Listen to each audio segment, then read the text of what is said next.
Hi everyone, Matt Watson here from Carwow. I'm sat in the new Land Rover Defender, and next to me is the old Land Rover Defender, and we're going to have a drag race up this slippery slope. That's not all. We're actually going to compare these cars in a range of off-road challenges. So what we'll do is see how well they fare against each obstacle, and we'll award 2 points for the car that does best across that challenge and 1 point to the car that comes second. And if a certain car doesn't finish the challenge because for whatever reason, then it'll get no points. And the car, or the Defender, with the most points at the end wins. So let's find out if this new Defender really is as good as the old one off-road. So I've got a 2 litre turbocharged diesel engine. It's got 240 horsepower. That has a 2.2 litre turbo diesel with 122 horsepower, so it might suffer in this drag race. I've got very clever electronics in this car, so I can put the car into a special sand program, because this is sand-like, this surface, and I'm in low range mode, and basically the car's just going to figure everything out for me. I don't have to do anything. That is a lot more manual. He's got it in low range mode, but he's going to pull away in second gear, which will give you enough punch to get up the hill, but means that he can just stay in one gear to go all the way up it. Good luck to him, eh? I've got an automatic, it's easy. And he doesn't have all the clever electronics.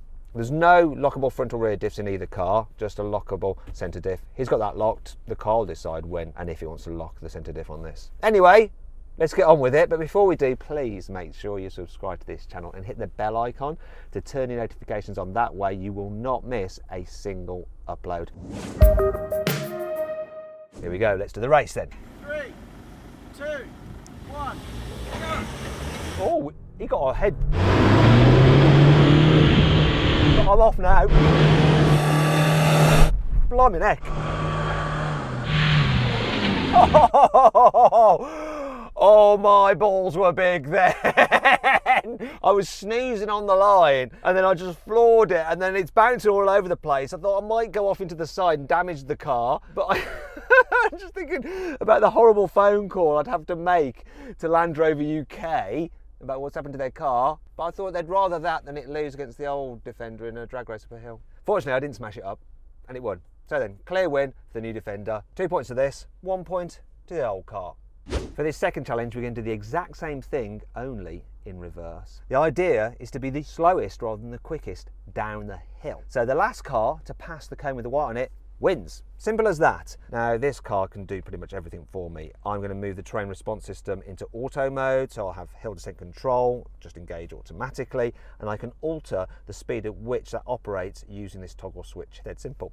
Not so much for him, so he's going to have to go down in low range mode in first gear, but obviously he's going to have to engage the clutch while he's doing it, and neither of us are allowed to hit the brakes unless we absolutely have to for safety reasons. So it's going to be interesting to see how that gets down there. I think this is going to be a clear win for this, but let's just do it anyway to illustrate the difference and the benefits of hill descent control. Let's do it. 3, 2,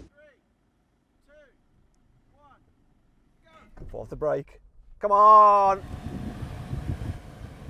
Look at this. I can just basically do bugger all. He's doing a lot better than I thought. Oh, my car's just doing everything for me. Maybe I should steer a little. Set it that way into him. Oh, this is so chilled. That's not bad though. Another victory. So that's 2 points to this and 1 point to that. I think I might be making a mess on the inside of this car with my feet.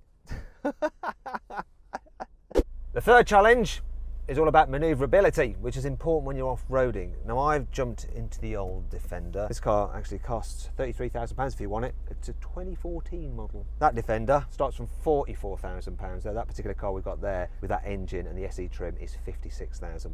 Let's see how they compare. We've got to run this course and we're going to go around the tree, which is quite a tight turn. It's going to be interesting to see what happens there, whether they can make it round in one go, and we have to stay within the course. My beautiful assistant Graham over there is going to time us on his phone. Whichever car does it in the quickest time wins.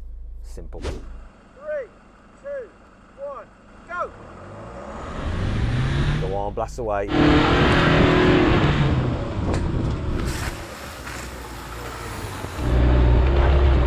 That thing's got a turning circle of 12.8 metres, which isn't too bad, and it made it round the tree. Flying over there.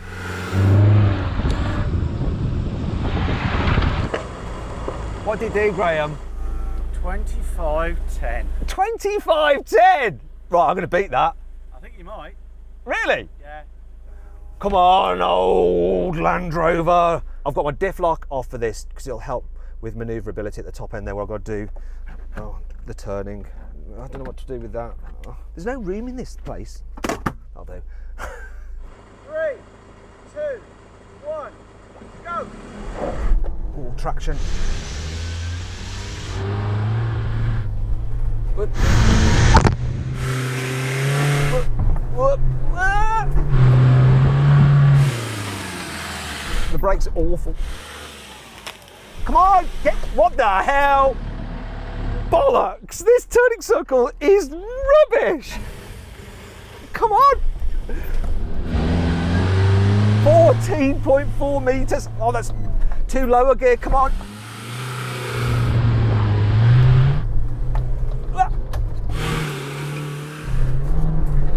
Come on!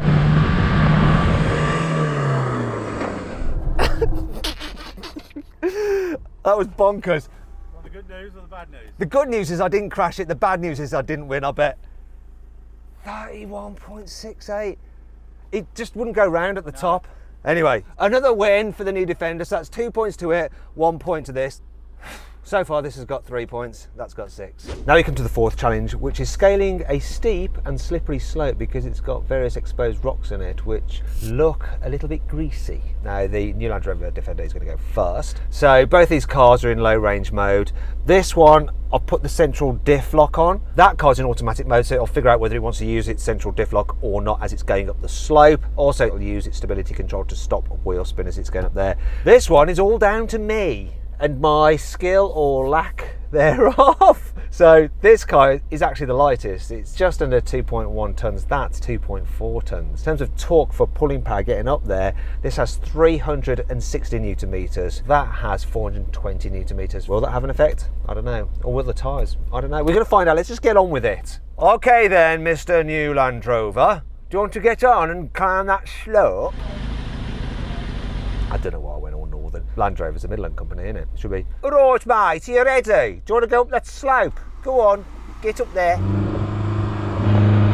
Oh, it hardly spun its wheels, really. Traction control in that is so good. Bit nervous, but let's do it. Up. Oh, bloody manual cars. Come on, you old dear.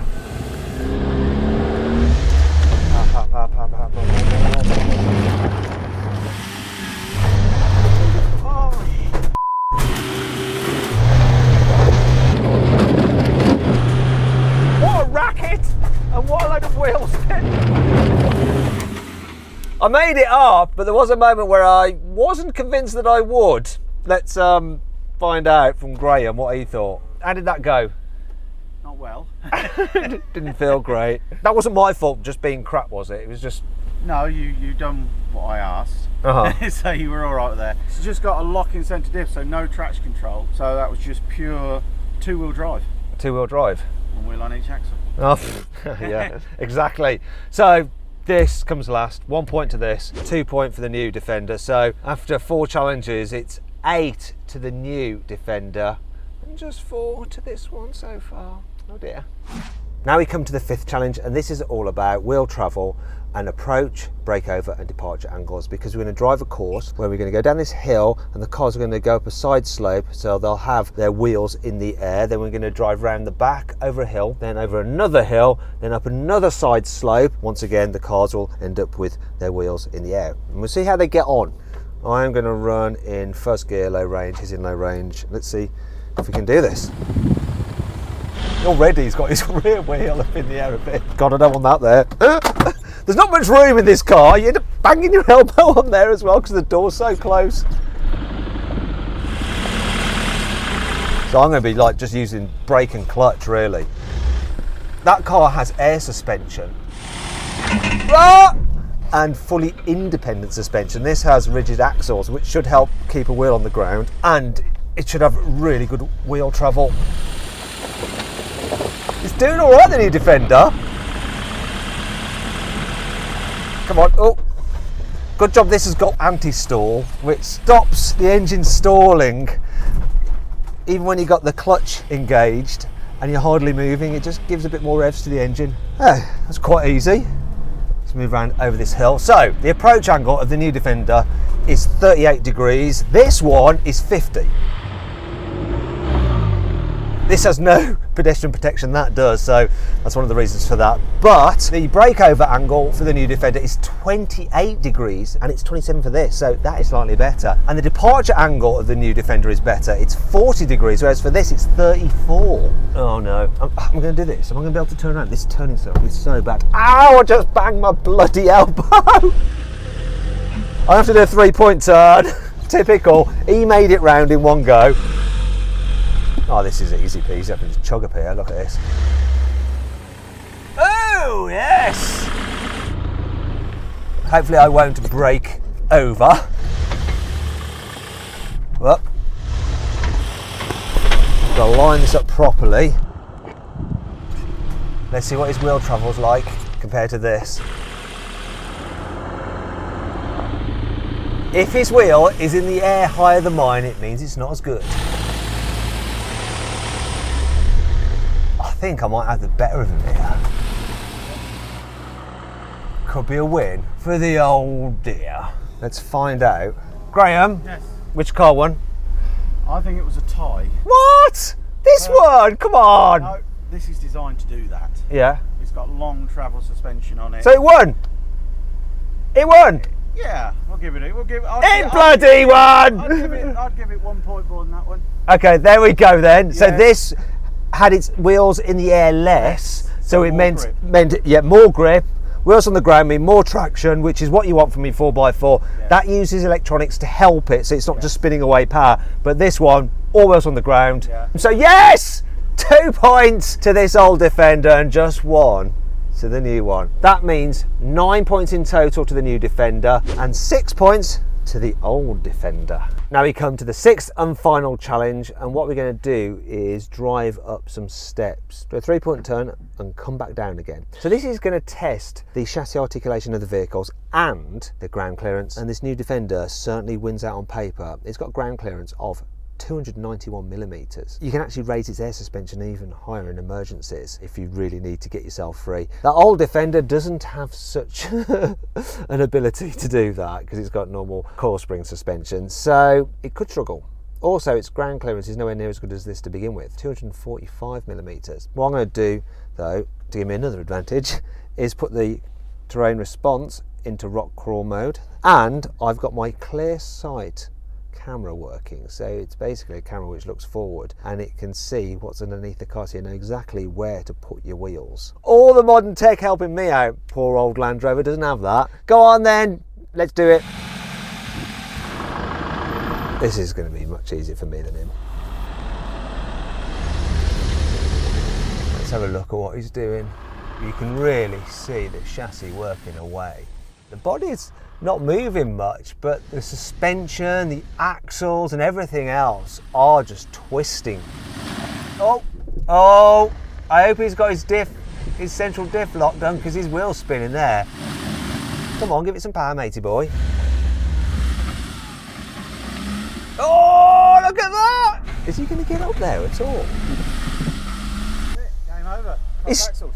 Is what? Cross-axled. Cross-axled? What does that mean? Is it like checkmate for off-roaders? Pretty much. Okay. So, what it means is, because he hasn't got traction control, Yeah. okay, front wheel this wheel, at that axle, Yeah. spinning, Yeah. back wheel this side, on the back axle, is spinning, so you got one wheel on each axle spinning, traction's gone.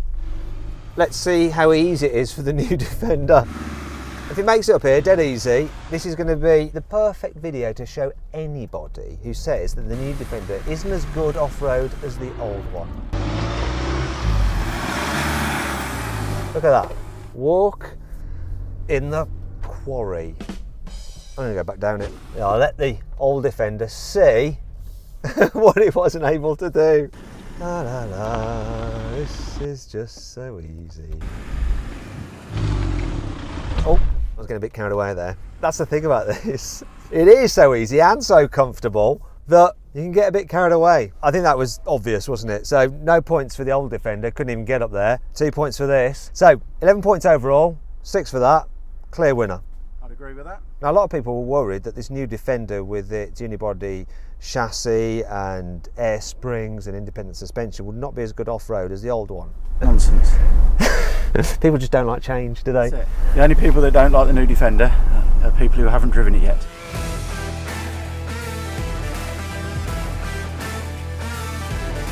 Listen, if you enjoyed the video, please give it a like. Also, let me know of any other videos you'd like to see in the comments below. And don't forget to make sure you subscribe to this channel and hit the bell icon to turn your notifications on so you're alerted when we make a new upload. And if you'd like to see my full in-depth video review of this new Defender, which I think is very good, the car and the review, click on the pop-out banner up there to go watch it now. Thanks for watching.